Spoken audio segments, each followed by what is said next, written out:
Good morning. My name is Cherríe Moraga, and I am a writer. Um, I have been a public writer for over 40 years.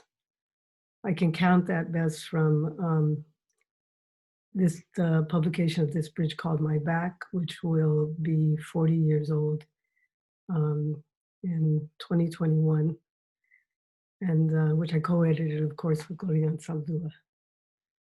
I'm also the co-director of Las Maestras Center for Xicana Indigenous Thought, Art, and Social Practice at UC Santa Barbara, where I also teach in the Department of English.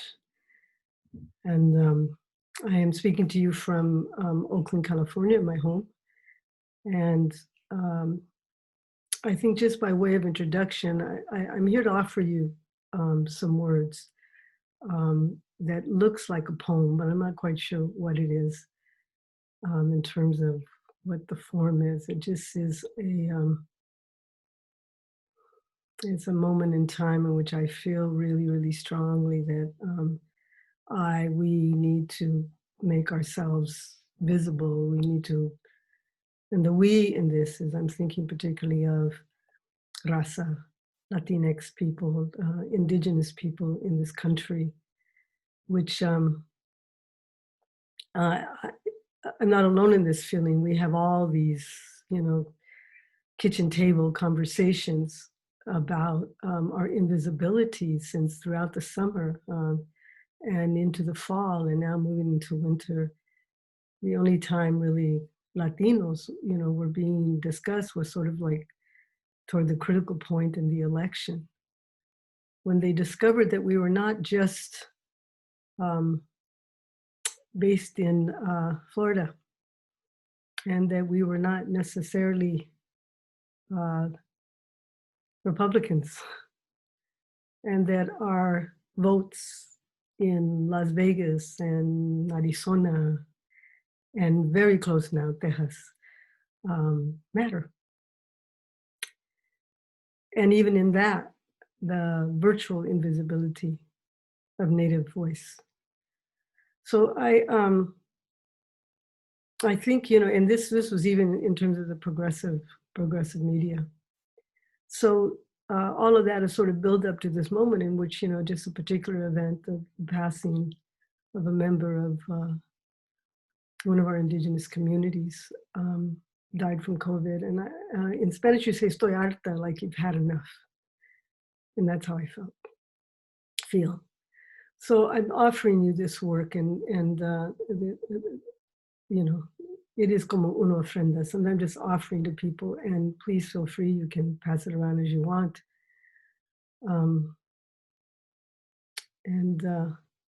Thank you, just for taking this time, for this one-way conversation.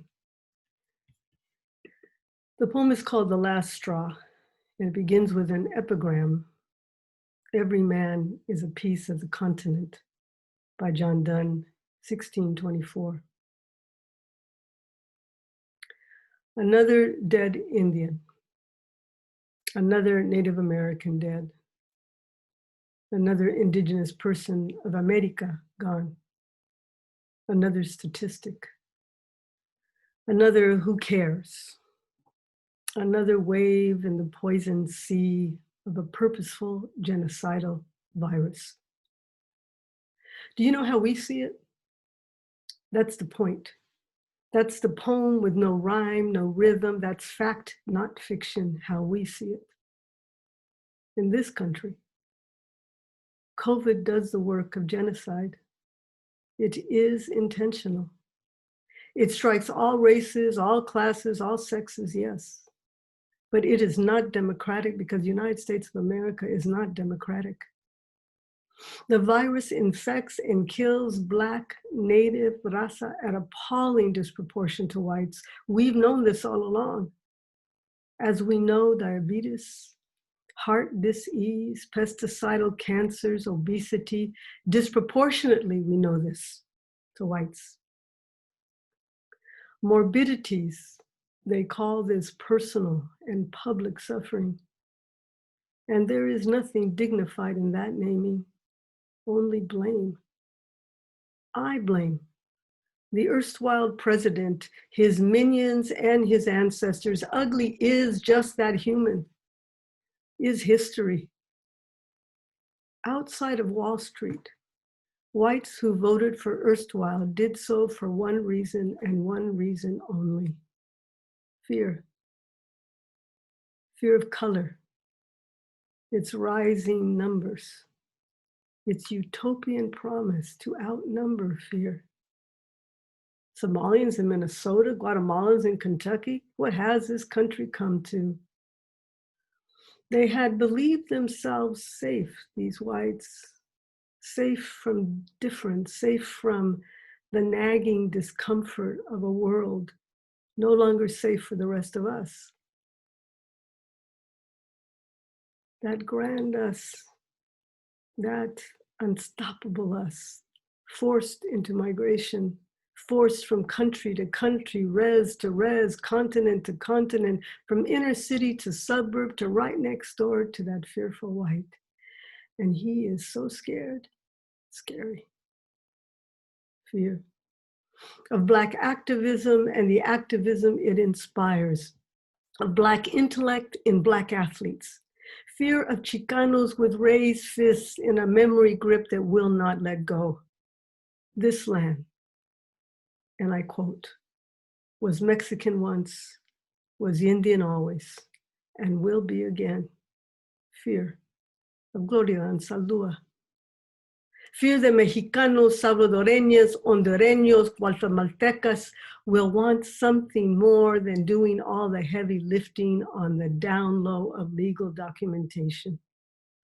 Fear that the exiled will return from the South and recollect their babies from every incarcerated corner of this nation.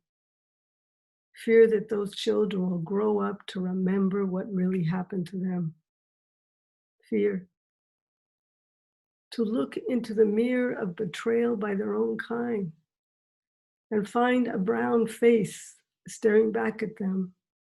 They, like so many of us, left in the dust of an intentionally inferior public education. Only one golden rule remains in the US curriculum: freedom equals free enterprise, plus a long division program where socialism, ACA, free college tuition, a livable wage means dictatorship, as the erstwhile dictates our lives and our planet through executive orders and his own personalized judicial selective service. No man is an island, the good poet wrote. Right. Erstwhile could not have done this alone. Red state leaders see only greenbacks in PPE profits made on the bent backs of frontline workers. But have you seen the beauty in those nurses' eyes just above their masks? Their brows bruised with fatigue well beyond their age. Their words of protest silently mouthed through eyes deadlocked on the tragedy to which they have borne witness. This is America, they cry. We didn't know. We didn't know. They more courageous than any fingertips tapping out keyboard rebellions. Just call it like it is. In the chaos of the election, nothing is truly being defended by white America other than white America.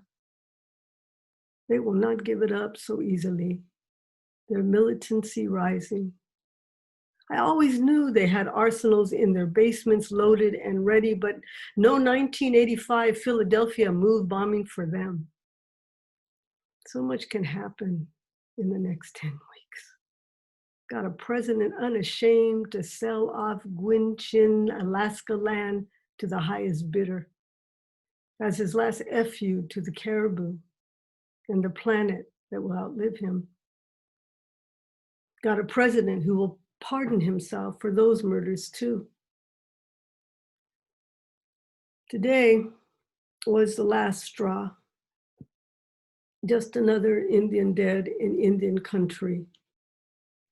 But today, dead is Scobie Baker, Assiniboine, Fort Peak Sioux, age 45, and just on the cusp of the man they'd all been waiting for, his sisters, his mother, wife and children.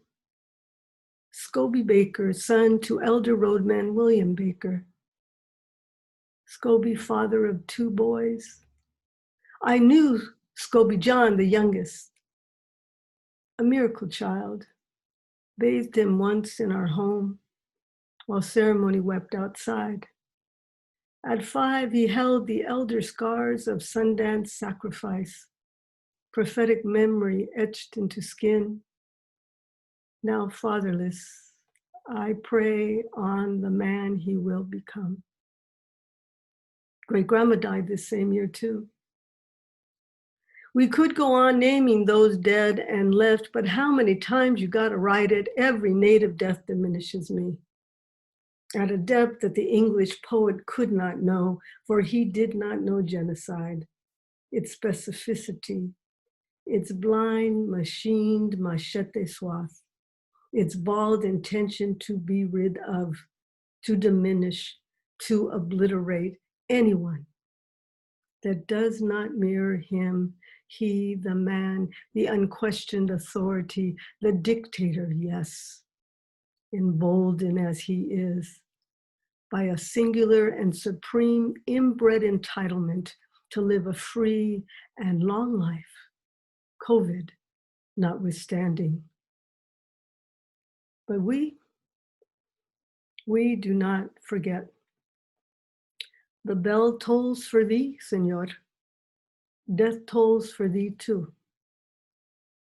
And we will move on together.